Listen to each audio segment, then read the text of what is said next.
58절까지 우리 한 목소리로 같이 읽겠습니다. 형제들아, 내가 이것을 말하노니 혈과 육은 하나님의 나라를 이어받을 수 없고 또한 썩는 것은 썩지 아니한 것을 유업으로 받지 못하느니라. 보라, 내가 너희에게 비밀을 말하노니 우리가 다 잠잘 것이 아니요 마지막 나팔에 순식간에 호련히 다 변화되리니 나팔 소리가 나매 죽은 자들이 썩지 아니할 것으로 다시 살아나고 우리도 변화되리라.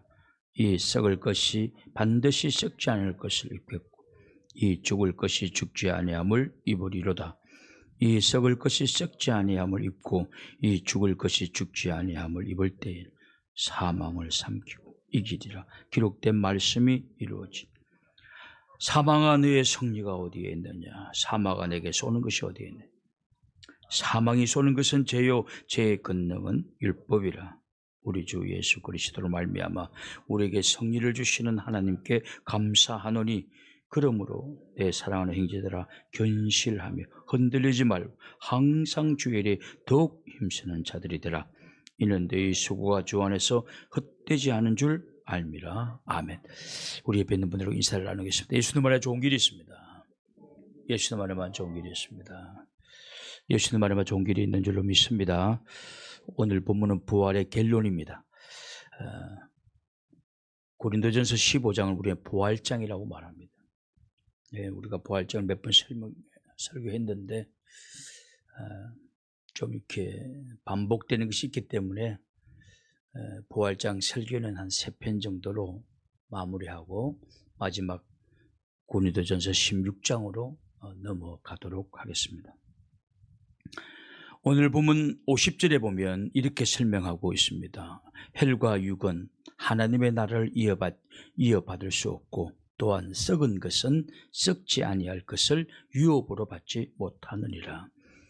여기서 혈과 육이라는 것은 혈과 육으로는 하나님의 나라를 유업으로 받을 수 없다라는 것입니다. 혈과 육이 뭐냐? 우리가 아는 그대로 피와 살을 의미하는 것입니다.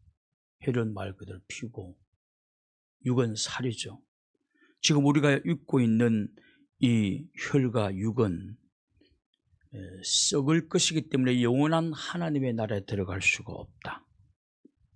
왜냐하면 우리가 지금 가지고 있는 혈과 육은 다 썩어지게 될 것이기 때문에 썩어지지 않을 영원한 나라에서 우리가 살아갈 수가 없다. 그렇지 않겠습니까? 하나님 나라는 영원한 나라인데 지금 내가 혈과 육을 가지고는 그 영원한 나라에서 살아갈 수가 없는 거예요. 그래서 이 성경에는 혈과 육으로는 하나님의 나라 유업을 받을 수가 없다. 천국에 갈 수가 없다. 그런 의미죠. 그러므로 우리가 영원한 나라에 들어가려면 썩지 않을 몸으로 우리가 갈아입어야 되는 것입니다. 그럼 언제 갈아입느냐? 그건 죽을 때 갈아입는 것입니다. 우리가 나이가 들면 다 죽습니다. 나이가 들면 다 죽게 되죠. 어떤 분들은 죽음을 생각하면 우울하기 때문에 안 죽는다 생각하고 살아가는 게 좋다라고 말하고, 어떤 사람들은 늘 죽음을 생각해야만이 진지하고 진실되게 살아간다 그렇게 말하는 사람이 있습니다. 아무렇게 나도 상관이 없습니다. 그러나 저는 늘 죽음을 생각합니다. 인생은 죽는다. 맹학성과 모성, 분명히 죽는다. 그러나 언제 죽을지는 모른다. 모성을 가지고 있다. 그러면 오늘 우리는 내일 죽을지 모르는 거예요. 저도 오늘도 죽음에 대해서 여러 번 생각해 보았습니다. 여러분, 갑자기 죽을 수 있거든요.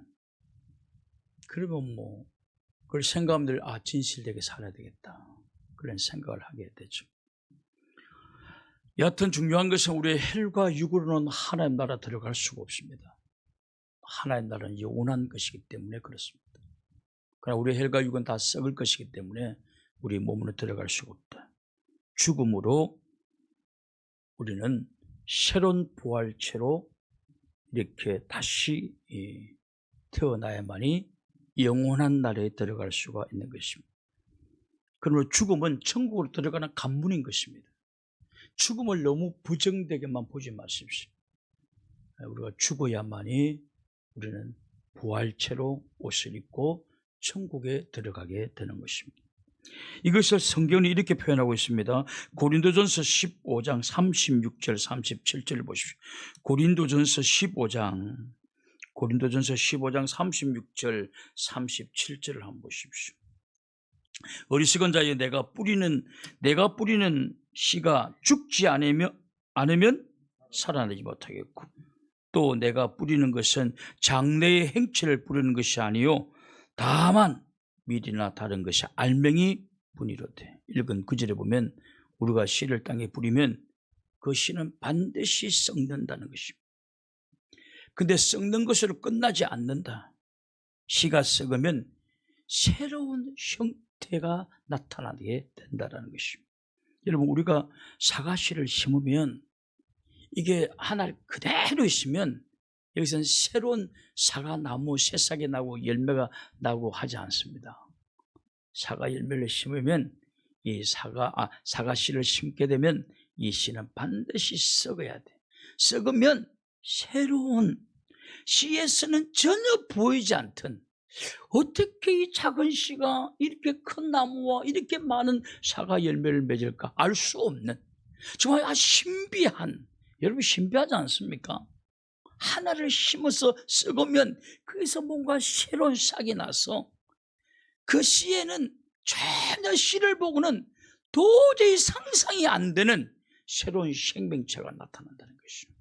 오늘 보면 그 말을 하는 것입니다. 새로운 생명체가 사가 나타납니다. 여러분, 양추 씨도 여러분, 그 양추 씨를 보면서 이것이 모양이 이렇게 되겠구나. 누가 상상합니까? 그 작은 씨앗이. 그러나 그걸 심으면 그 씨가 썩으면서 그 썩은 씨에서 상상도 못한 생명체가 나오는 것입니다. 그 상추가 쫙 열린 것입니다. 뜯어 먹으면 또 나가 있어요.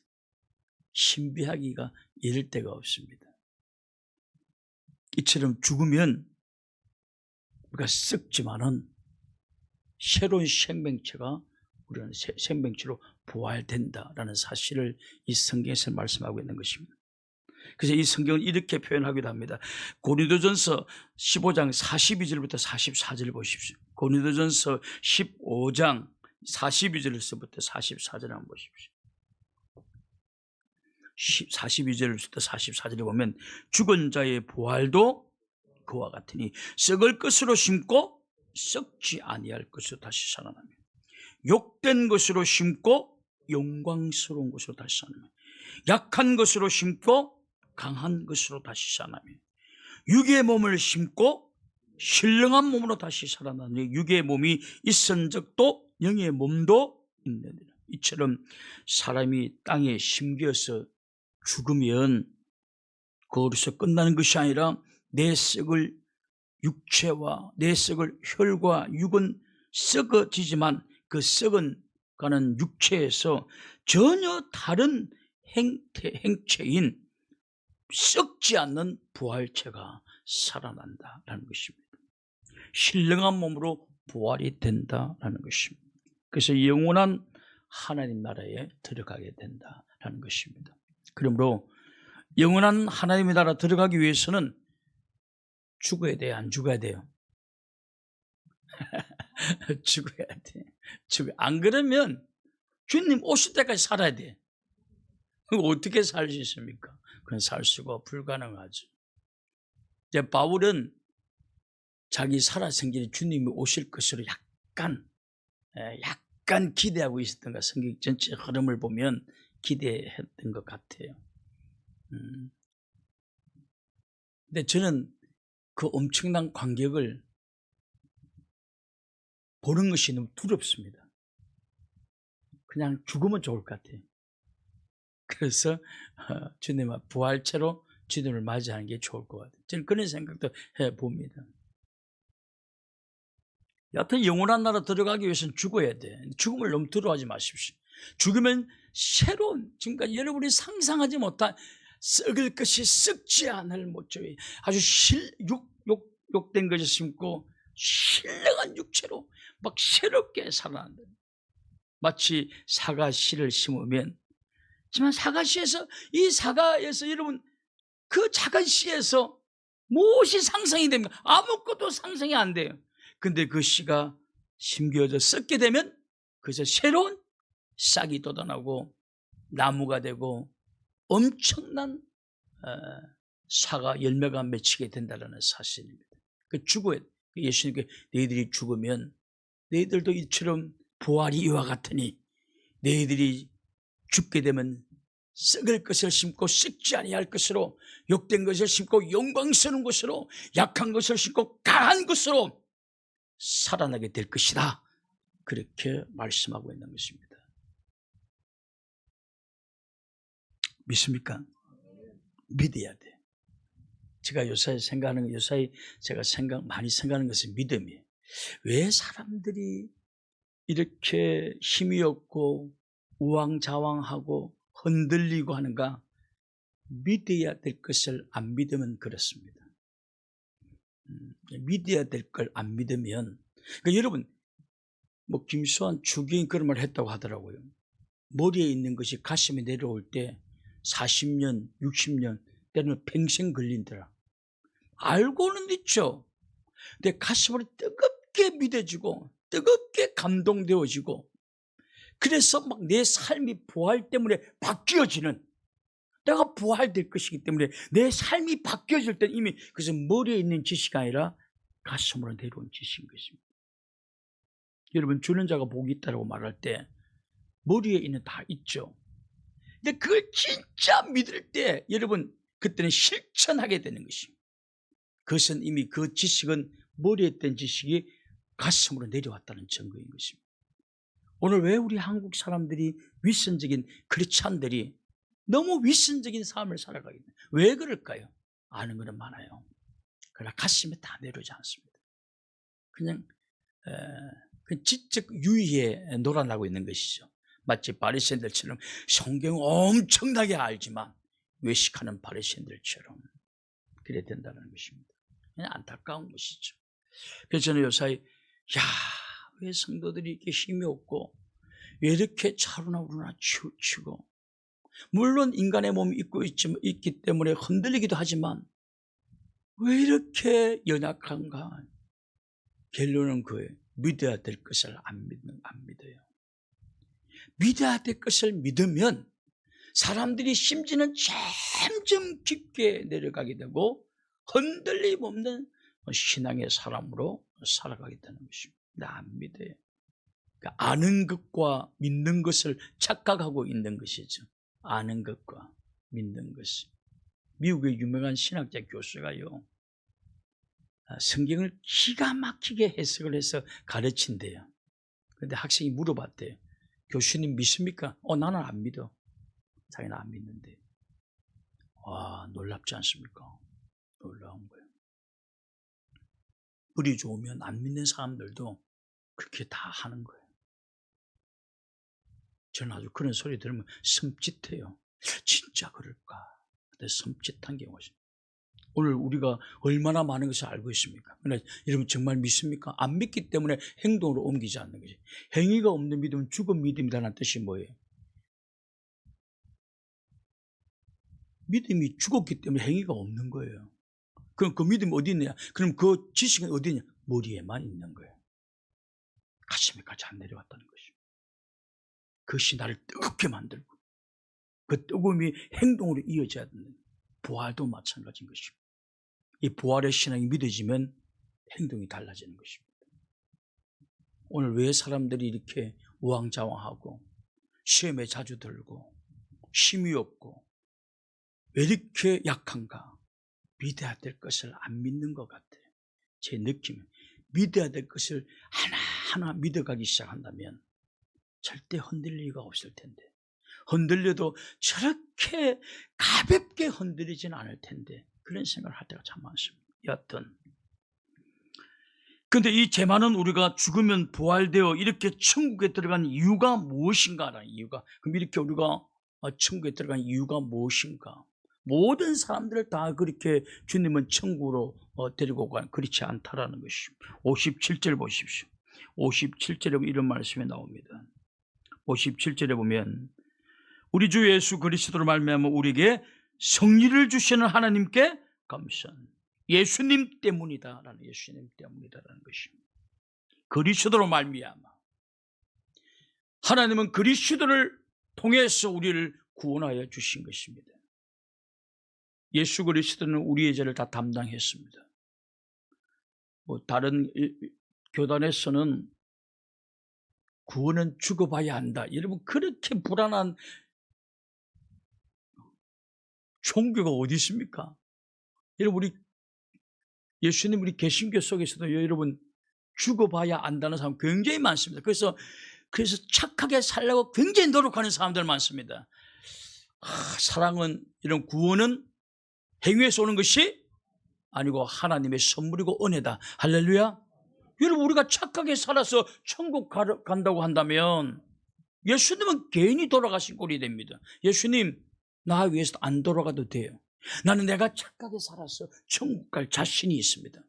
예수님 거부할 수 있죠. 그러나 인간은 절대 그렇지 못합니다.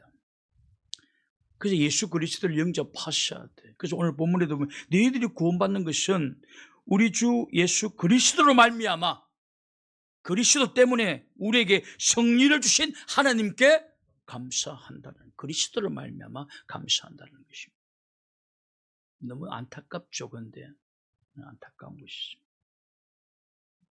예수님 때문에, 예수님이 우리 죄를 다 담당하셨어요. 그리고 우리가 받을 행보를 십자가에서 대신 다 받았었습니다. 그리고 그의 마지막에 다 이루었다라고 고백하게 되죠. 그리고 우리로 하여금 죄에서 깨끗하게 씻음받게 만들어 주었습니다. 그러므로 더 이상 이 사망의 활은 우리를 쏠 수가 있어 없어요. 사망의 이 관역은 늘 죄입니다. 그런데 죄가 사라지다 보니까 사망의 관역을 우리에게 쏠 수 있어 없어요? 쏠 수가 없는 거예요. 쏠 수가 없습니다. 그래서 우리는 죽어도 영원히 죽는 것이 아니라 바로 부활되어져서 영원한 하나님 나라에 들어가게 된다는 것이죠. 믿습니까? 이걸 안 믿어도 어쩔 수 없습니다. 그냥 난 답답하죠. 믿어야 될 것을 믿어야 되는데 믿어야 될 것을 안 믿으니 참 답답하죠. 성경을 갖다 대도 안 믿어요. 오카라 목사님의 아들이 진짜 저렇게 이단일 수가 있는가. 내가 그 방송을 좀 듣고요. 참 미쳐도 되듯 정말 저렇게 미칠 수가 없다. 아브라함은 조현병 그 정신분열 환자 다 성경에서 조금 괜찮은 사람은 욥기래. 욥. 여러분, 부활 그 미친 소리라고 그래요. 그 사람은. 와, 아주 차분하게 미쳤더라고. 제가 아주 7편을 내가 너무 충격을 받아 7편을 연속 들어봤는데 그 이유가 있어요. 모든 판단은 그는 이성적으로 판단해요. 그러니까 하나님 말씀의 가르침에 통치받는 것이 아니라 내 생각은 이게 낫지 않아요? 근데 왜 하나님 그렇게 했죠? 그래서 나는 하나님 믿을 수가 없어요 라는 거예요. 그냥 합리주의에서 나오는 것이거든요. 합리주의에서. 그러니까 우리가 하나님의 기쁜 뜻은 알 수가 없지만 하나님이 그렇게 했다고 한다면 저는 믿는 거예요. 믿는 거예요. 우리는 그렇게 믿는 거예요. 그렇게 믿음 따라가는 거예요. 어떤 거는 이해되고 어떤 건 이해 안 돼도 그 무한하신 하나님의 것을 이해하지 못해도 아멘으로 받아들이고 따라가는 거예요. 이게 믿음이에요. 그런데 모든 것이 왜 이랬냐? 자기 이성이, 내가 늘 말하지 않습니까? 자기 이성을 숭배하는 거죠. 하나님의 뜻이 여기시면 자기가 그 위에 서서 이게 제대로 합리적으로 맞는가 틀린가라 이렇게 다 지적하고, 그래서 하나님도 비판하고 다 그래요. 와, 참 조지 신학자들이 대단한 게 그런 걸 공부해 놓고 보면 얘가 왜 이런 비판을, 정신당한 비판을 하는 걸 다 알게 되는 거예요. 다 알게 돼요. 너무 안타깝더라고. 자식 위해서 기도 많이 하셔야 돼요. 진짜 많이. 여러분 우리나라 여러분 어떻게 옥 목사님의 아들이 저렇게 장남이 저럴 수가 있을까라고 하죠. 여러분 우리나라 기독교를 방해할 수 있는 최고의 사탄의 전략 중에 하나는 가장 유명한 사람의 목사의 자녀를 완전히 도구로 삼아서 사용할 때 여러분 한국 기독교가 흔들리는 것입니다. 굉장히 흔들리는 것입니다. 완벽한 사탄의 도구더라고요. 완벽한 사탄의 도구. 야, 돌아와도 저건 죽을 때 회개하고 돌아올까? 오늘 내일 돌아올 인간이 아니더라고요. 나도 옥하는 목사님 존경했는데 모르겠어요. 아마 엄청나게 존경하진 않았는데 참 똑똑하신 분이구나 라는 생각을 했는데 아들 참 안타까웠어요.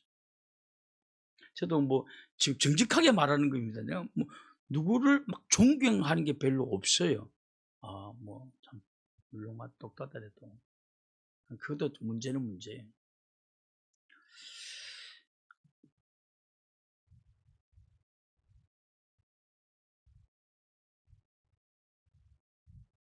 근데 여러분 우리가 죽으면 천국 가는데 그렇다면 우리의 남은 생애는 어떻게 해야 되느냐? 우리 죽으면 천국 가요. 예수 그리스도로 말미암아 하나님이 우리를 천국에 데려갑니다. 그렇다면 부활은 이미 확보된 것이 변질되지 않습니다. 변질되지 않습니다. 바뀌어지지 않습니다. 그렇다면 이제 우리의 남은 생애는 진짜 부활을 믿는다면 남은 생애는 어떻게 살아야 될 것이냐 하는 거예요. 여러분 믿음으로 믿지 않으니까 나중에 매하게 바뀌어져요. 그래서 한 번도 제대로 중생대에 살아오지 못하고 끝나는 것 같아요. 너무 안타까워. 제가 오늘 아내 보고도 새벽기도 끝마치고 가면서 그 말을 했어요. 내가 내 자녀를 위해서 우리 교인들 제일 꼴찌로 우리 가족을 위해서 기도를 하는데 뭐라고 기도한지 아느냐, 뭐라고 하냐고. 첫째, 하나님 어느 곳에 가든지 충성자가 되게 도와줘. 직장에 가든 교회를 가든 최고로 충성하는 자가 되게 도와줘. 두 번째로 전도자가 되게 도와줘. 이 지상명령이니까 어디에 있든지 전도의 삶을 살게 도와주옵소서. 어디에 있든지. 세 번째로 예수님의 성품 닮아가게 도와주옵소서. 그리고 당신을 위해서는 한 가지 더 기도한다고 그랬어요. 건강을 주옵소서. 내가 보기엔 너무 시원찮아 건강이.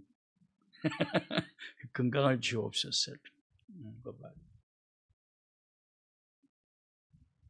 정말 믿어야 충성할 수 있거든요. 안 믿는데 어떻게 충성을 합니까? 어떻게 살아가야 될 것인가? 그러니까 부활을 믿으면 어떻게 살아가야 될 것인가 하는 거예요. 58절 오늘 본문 마지막 구절이죠. 58절 고전 15장 58절 이런 말씀이 나옵니다. 그러므로 내 사랑하는 형제들아 견실하며 흔들리지 말고 항상 주의 일에 더욱 힘쓰는. 여기서 견실하고 흔들리지 말고 이 말은 다 수식어예요. 다 수식어예요. 뭘 수식하고 있냐? 주의 일에 힘쓰는 일에 다 수식하고 있어요. 다 좀 견실하고 흔들리지 말고 주의 일에 힘쓰는 자가 되라라는 것입니다. 금방 죽으니까 발버둥 쳐도 죽습니다. 왜 주의 일에 힘쓰는 자가 되라고 하냐면 이는 너희 수고가 주 안에서 헛되지 않는 줄 압니다. 흔들리지 말고 주의 일에 힘쓰는 자가 되라. 이렇게 주의 일에 힘쓰는 이유는 절대로 헛되지 않는다는, 헛되지 않는다는 거예요. 어떠한 일도 헛된 일이 없다라는 거예요. 주의 일에 힘쓰는 것은. 왜 그런가? 여러 가지 이유가 있겠죠. 뭐 가장 큰 진리니까 뭐 다 이유가 있겠지만 그저 그냥 우리 기억에 좀 남게 하기 위해서는 이렇게 말씀을 드리고 싶습니다. 왜 우리의 수고, 우리의 헌신, 우리의 희생이 왜 헛되지 않느냐? 거기는 다 상급이 있기 때문에 그렇습니다. 할렐루야. 반드시 하나님이 상급으로 갚아주신다는 사실입니다. 이 땅에서 받든지, 어떤 분들은 그래요. 하나님의 상급을 바라보면서 신앙생활 하는 것은 그건 하수다라네. 나는 하수도 상관없어요. 나는 하나님의 축복해 주면 좋겠어요. 축복받기 위해서 할 때도 많습니다. 여러분, 저를 따라 하든지 말든지 마음대로 하십시오. 저는 축복받고 싶어서 명령에 순종할 때도 많습니다. 솔직히. 그런데 땅에서 받든지, 근데 어떤 분이 이렇게 말해요. 천국에서 다 받게 된다. 여러분, 사람들이 우리가 선한 일을 하고 천국에서 받는다고 하죠. 이 땅에서 절대 못 받아. 천국에서만 받아. 이러면 여러분, 아마 지금 100% 충성하던 사람은 50% 떨어지고요. 50% 충성한 사람은 10% 떨어질걸요. 헛되지 않는다. 이 말은 절대로 헛되게 끝나지 않는다는 말 아닙니까? 우리가 하나 주를 위해서 수고하는 모든 헌신들은 왜 헛되지 않느냐? 반드시 땅에서 거두든지 아니면 하늘나라에서 거두든지, 땅에서 50%, 숫자를 말해서 좀 이상합니다만, 땅에서 50% 받고 나머지는 천국 가서 50% 받든지, 이렇게 다 받는다는 것입니다. 여러분, 그래서 여러분, 그런 약속이 되었기 때문에 저도 하는 거예요. 여러분, 저 순종하는 거예요. 어떤 건 하기 싫은 것도, 하기 싫을 때도 순종하는 거예요. 받기 위해서. 우리의 수고가 천국에서만 받는다. 여러분, 성경에 그렇게만 기록되어 있다면 난 그거 믿겠죠. 그러나 그렇게 성경에는 그렇게만 기록되어 있지 않습니다. 땅에서도 받고 천국에서도 받고 다 받는다는. 한번 찾아볼까요? 마가복음 10장 29절 30절. 마가복음 10장 29절 30절 보시죠. 마가복음 10장 29절 30절. 마가복음 10장 29절 30절에 보면 예수께서 이르시되 내가 진실로 네게 이르노니 나와 복음을 위하여 집이나 형제나 자매나 어머니나 아버지나 자식이나 전토를 벌인 자는, 이 말은 어떤 중요한 것을 하나님 때문에 잃어버렸거나 놓쳤거나 빼앗겼거나 이런 것을 의미하죠. 네가 나 때문에 그걸 놓쳤거나 빼앗겼거나 잃었거나 한다고 한다면, 그 다음에 현세에 있어 집과 형제와 자매와 어머니와 자식과 전토를 100배나 받대. 박해를 겸하여 받고 내세에 영생을 받아. 보십시오. 금생과 내세에 다 받는다니까요. 도대체 여러분, 천국 가면 여러분 물질의 축복 의미 있어 없어요? 천국에 여러분, 우리나라는 길이 제일 좋은 길이 아스팔트 깔린 길이지만 천국에는 보석 막 이런 옥보석이 막 천국이 길에 잘려. 그래서 천국 가면 제일 조심해야 될 것이 길 가다가 넘어지면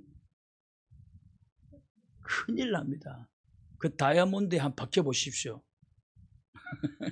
물론 그거는 그만큼 아름답다라는 것을 상징적으로 표현한 그 묵시적인 문학이거든요. 그걸도 문자적으로 그대로 해석해가지고, 그렇게 금이 많아 그걸 파가지고 팔아야 되나? 그렇게 생각하지 마시오. 그만큼 완벽하다라는 것이죠. 근데 거기 가가지고 여러분, 하나님 우리한테 상금을 주는데 야, 너 월급 2배로 받게 해줄게. 이게 무슨 의미가 있어요? 그래서 내가 아무리 성경을 생각한 게, 물질의 축복은 땅에서, 천국의 썩을 물질의 축복은 받으실 수 없어요. 아니, 너희 헬과 육도 하나님 나라를 유업으로 못 받는데요. 왜냐? 썩을 헬과 육이기 때문에. 그렇다면 천국 가가지고 여러분 뭘 물질의 축복을 받겠어요? 여러분, 저는 여러분들에게 믿든 안 믿든 여러분의 자유예요. 내가 아무리 믿으려도 안 믿을 사람 안 믿으니까. 여러분들이 주님 앞에 헌신하고 수고하면 땅에서 100배 받습니다. 할렐루야. 천국에서 영생 받고요. 받습니다. 그걸 믿으셔야 돼요. 오늘 바울 사도가 그렇게 말하고 있는 것입니다. 부활이 있다.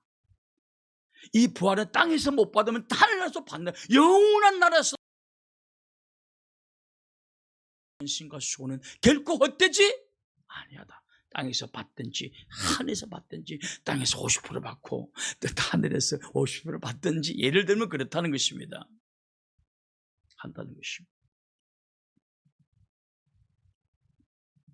여러분, 저는 여러분들의 부활의 신앙을 믿고 이 땅에서 주의 일에 헌신하고 충성하는 성도들이 다 될 수 있기를 주님의 이름으로 축원합니다.